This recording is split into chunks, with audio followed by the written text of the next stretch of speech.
Hi zusammen, ich bin der Alex und heute stelle ich euch meine Top 5 Herbstdüfte für Frauen vor.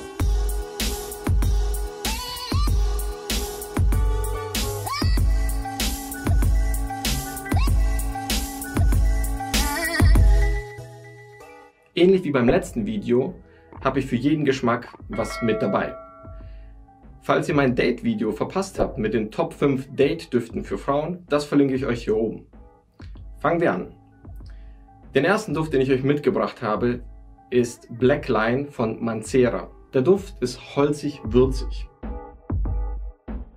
Und der Duft hat zwei sehr spezielle Duftnoten, die vor allem für meine Nase sofort herausstechen. Das ist einmal schwarzes Leder in Kombination mit einer sehr, sehr dunklen, satten Rose. Und ich finde, der Duft setzt ein ganz klares Statement. Das heißt, wenn du den tragen solltest, dann möchtest du auf jeden Fall auch auffallen. Der Duft ist geheimnisvoll, er ist dunkel, er wirkt sehr erwachsen und er möchte einfach wirklich die Aufmerksamkeit auf sich ziehen. Du bleibst, wenn du den Duft trägst, auf jeden Fall nicht unbemerkt. Die Nummer 2 ist Versilia Aurum vom Profumi del Forte.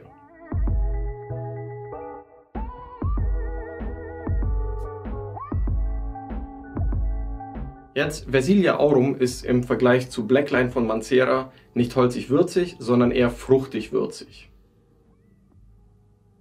Und was den Duft unglaublich spannend macht, ist gleich in der Kopfnote eine sehr bärige Note, die durch die Erdbeere kommt.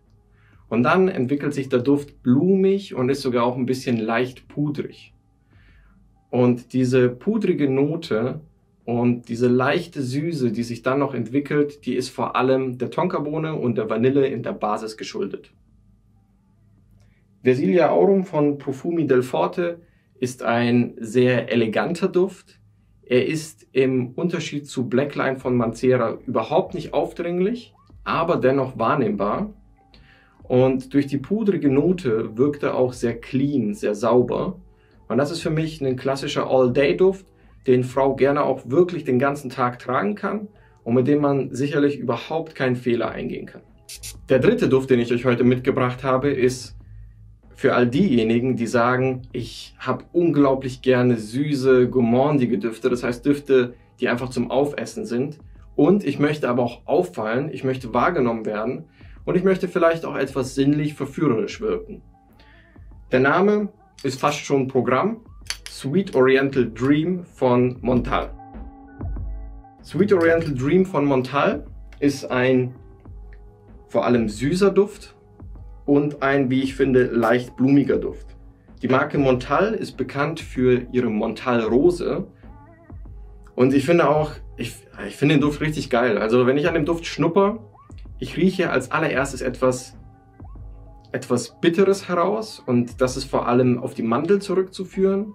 Dann rieche ich eine Vanillenote und eine blumige Note, die auf die typische Montal-Rose zurückzuführen ist.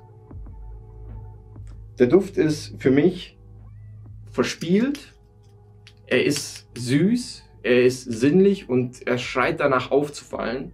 Also er möchte wirklich, wenn du den trägst und in den Raum kommst, du wirst wahrgenommen werden. Ob du das willst oder nicht, das bleibt dann letztendlich wieder mal dir überlassen. Aber wenn du den Duft trägst, setzt du ganz klar ein Zeichen dahingehend, dass du sagst, ich möchte auffallen, ich möchte verführen, ich möchte auch sinnlich riechen, aber natürlich auch sehr, sehr süß. Das sollte dir auf jeden Fall bewusst sein. Genauso wie Versilia Aurum von Profumi del Forte ist Sweet Oriental Dream von Montal meiner Meinung nach ein sehr guter Alltagsduft. Sofern, wie gesagt, du auf süße Düfte stehst. Und auch nur dann, wenn du sagst, du möchtest unbedingt mit dem Duft auffallen. Er ist überhaupt nicht dezent und das sollte dir halt einfach mal bewusst sein, wenn du den Duft tragen solltest. Platz 4 ist jetzt für all diejenigen, die sagen, ich hätte es nicht gerne nur leicht blumig, wie bei Sweet Oriental Dream, sondern ich möchte jetzt gerne einen wirklich blumig-würzigen Duft haben und ich mag möglicherweise auch Oud-Noten. Hierfür ist auf jeden Fall Nejma Nummer 3 aus der Oud-Line von Nejma eine sehr, sehr gute Wahl, denn Genauso wie Sweet Oriental Dream hat auch Nejma in diesem Duft eine sehr rosige Note.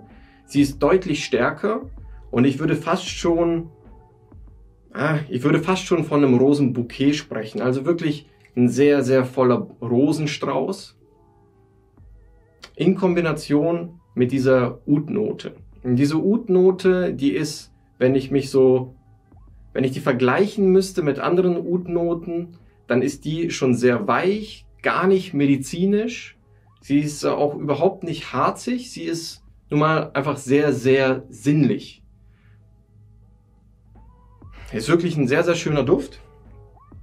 Ich kann es gar nicht oft genug betonen, für all diejenigen, die sagen, ich mag wirklich Oud-Düfte und ich mag auch blumige Düfte, ist tatsächlich Nejma Oud Line 3 der richtige Duft. Sinnlich, intensiv, mit sehr, sehr, sehr viel Tiefgang. Ich würde aber auch sagen, er ist jetzt kein Alltagsduft. Also ich würde ihn eher abends tragen, beziehungsweise ich gar nicht, aber wobei, für mich ist es schon ein ganz klar femininer Duft. Ich würde ihn jetzt selbst nicht tragen. Aber wenn ich eine Frau wäre, dann würde ich den auf jeden Fall abends tragen. Auch im Herbst. Obschon man im Herbst ja auch durchaus etwas stärkere Düfte tragen kann, die auch intensiver sind, würde ich sagen, Nejma 3 ist wirklich etwas für den Abend. Und jetzt kommen wir zu einem Duft, den ich wirklich sehr, sehr lieb gewonnen habe. Ich kenne den Duft seit ein paar Jahren und ihr werdet das vielleicht kennen. Man schnuppert an einem neuen Duft und denkt sich, das ist er einfach. Also das ist einfach ein wunderschöner Duft. Und das ist von der Marke Parfums de Marly, die auch nicht gänzlich unbekannt sein sollte, der Duft Safanat.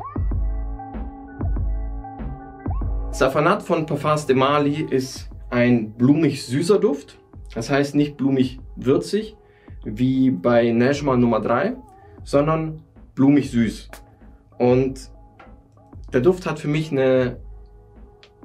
keine spannende Kombination.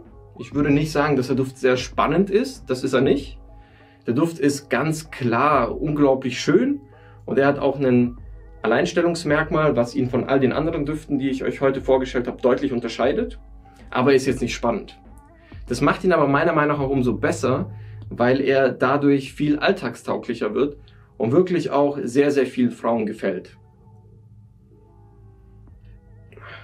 Also immer wieder, also wenn ich daran rieche, auch wenn ein bisschen Zeit vergangen ist, ich mag den Duft einfach sehr, sehr gerne. Und der Duft, der spielt mit einer sehr süßen Orangenblüte in Kombination mit der Birne. Und dann kommen blumige Noten von Ylang Ylang und das vereint sich zu einer sehr, sehr schönen Komposition, die weder aufdringlich wirkt, noch aber zu dezent ist, um wahrgenommen zu werden, unglaublich gut geeignet ist für den Alltag und auch so eine schöne Aura schafft. Also es ist fast schon wie eine zweite Haut, die sich um einen legt und einen dann in seinem Alltag begleitet. Er ist für mich auch sehr sexy, muss ich sagen. Also er ist jetzt kein klassisch verführerischer Duft, sinnlich, ja vielleicht. Sexy ist er aber allemal. Das heißt, er fällt auf, er wird wahrgenommen, er verleiht der Trägerin schon so ein bisschen das gewisse Etwas, aber er haut einen jetzt nicht um und überrumpelt einen auch nicht. Und deswegen ist Safanat von Parfums de Marly für mich auf jeden Fall ein unglaublich guter Alltagsduft. So, jetzt haben wir all die 5 Düfte durch und ich mache wieder ein kleines Recap, was euch dabei helfen soll, einen Duft auszuwählen oder auch vielleicht mehrere Düfte auszuwählen, die ihr gerne probieren möchtet. Fangen wir an mit Black Line von Mancera. Black Line von Mancera ist holzig-würzig und es ist ein sehr dunkler, sehr mystischer Duft, der auch ein ganz klares Statement setzt. Tagsüber würde ich diesen Duft vermutlich nicht empfehlen. Für den Abend ist er aber allemal, vor allem in einer kalten Jahreszeit, sehr gut geeignet. Der nächste Duft ist Versilia Aurum von Profumi del Forte. Versilia Aurum, unglaublich gut für den Alltag geeignet. Erdbeere, blumige Noten, auch pudrige Noten, die so ein bisschen so etwas sehr, sehr Cleanes erschaffen, was den Duft umhüllt. Und ist für mich, wie gesagt, ein sehr guter All-Day-Duft. Kann man wunderbar im Herbst den ganzen Tag tragen. Man kann damit auch nicht wirklich was falsch machen, weil der Duft zwar wahrnehmbar ist, aber dezent genug, sodass er jetzt euer Gegenüber nicht überrumpelt. Der dritte Duft, das war Sweet Oriental Dream von Montal. So, ich würde sagen, das ist, ich nenne solche Düfte gerne Heavy Hitter. Ja, das heißt, das sind Düfte, die sind sehr, sehr wahrnehmbar. Die nehmen auch einen Raum ein. Die kann man nicht verstecken. Also die Trägerin, die diesen Duft auch tragen sollte, die kann sich oder sollte sich auch nicht verstecken wollen. Der Duft ist verspielt, süß, sinnlich und er fällt auf. Er ist für den Alltag nur dann geeignet, wenn du halt wirklich auffallen möchtest und wenn du vor allem süße Düfte magst, die eine leicht blumige Note haben. Und dann musst du einfach bewusst sein, die blumige Note ist hier die Rose, die aber überhaupt nicht in den Vordergrund rückt. Sie ist noch sehr dezent und angenehm. So, Duft Nummer 4, das war unser Oud-Duft, blumig-würzig von Nejma, Oud-Line Nummer 3. Das ist ein weiches, nicht medizinisches, nicht harziges Oud in Kombination mit einem sehr, sehr satten Rosenbouquet. Der Duft ist sinnlich, er ist auch sehr intensiv, er hat sehr viel Tiefgang, ähnlich wie der Blackline von Mancera. Und ich würde ihn vor allem eher für den Abend empfehlen. Und der letzte Duft, den ich euch als einen sehr, sehr guten Duft für den Herbst empfehlen kann, war einer meiner Lieblingsdüfte von Parfums de Marly, der Duft Safanat.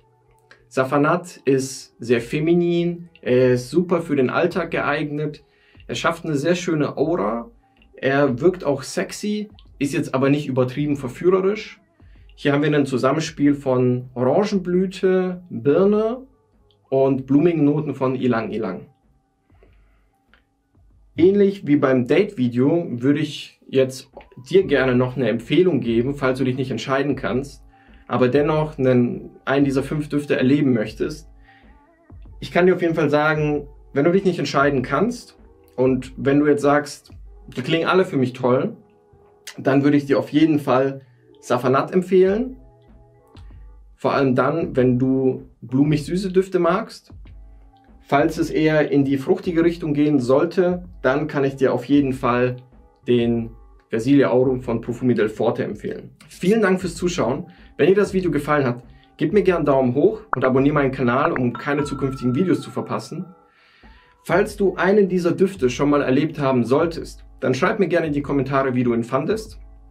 Und wenn du andere Herbstlieblingsdüfte hast, dann hau die mir auch gerne in die Kommentare. Ich schaue mir das alles an. Und falls du möchtest, dass ich Duftempfehlungen für ein anderes Thema ausgebe, wie beispielsweise frische Düfte, Düfte für den Sport, Düfte für den Winter, Alltagsdüfte vielleicht auch für Männer, für deinen Partner, dann schreib mir das gerne in die Kommentare. Und ich werde das auf jeden Fall aufnehmen und dann kommt auch schon sehr bald das Video, was du dir gewünscht hast. Vielen Dank fürs Zuschauen. Wir sehen uns wahrscheinlich morgen schon wieder. Ciao, ciao, euer Alex.